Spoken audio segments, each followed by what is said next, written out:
Бенджи был прекрасной собакой, но его история печальна.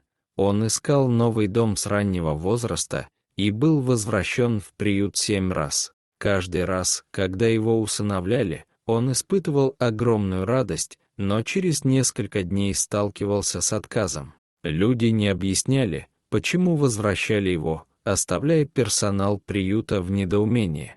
Бенджи был одной из самых любящих собак. Ему нравилось общение с людьми и игра. Персонал не мог понять, почему Бенджи так неудачно находит семью. Смотритель приюта Клара предложила забрать Бенджи домой на несколько дней, чтобы понаблюдать за его поведением вне приюта.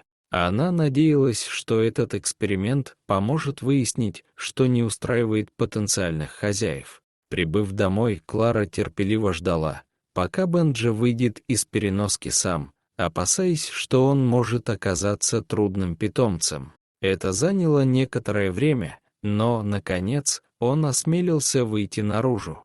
Сначала он был осторожен и подозрителен, но позже он стал более доверчивым.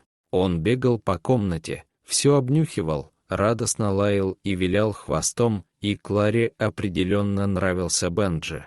Клара решила принять ванну, пока Бенджи продолжал успокаиваться. Когда она открыла дверь гостиной, чтобы уйти, в комнату вошла ее старшая собака Максвелл. Пес был вдвое выше Бенджи и шел медленно, совершенно не заботясь о вошедшем. А Бенджи бросился на Максвелла, скаля зубы и лая от гнева.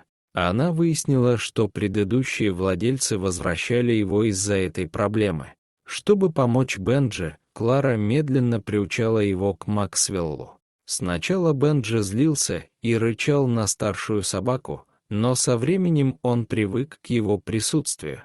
В итоге Клара смогла открыть ворота, и Бенджи удивил ее, подойдя к Максвеллу и проявив желание играть. Он и Максвелл проводили время вместе, играя и спя в обнимку. Когда пришло время возвращать Бенджи в приют, Клара поняла, что не сможет расстаться с ним.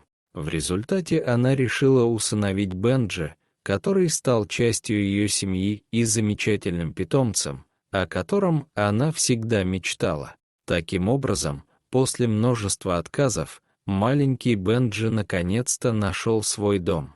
Дорогие зрители, если вам понравилось это видео, то ставьте лайк и подписывайтесь на наш канал. До свидания.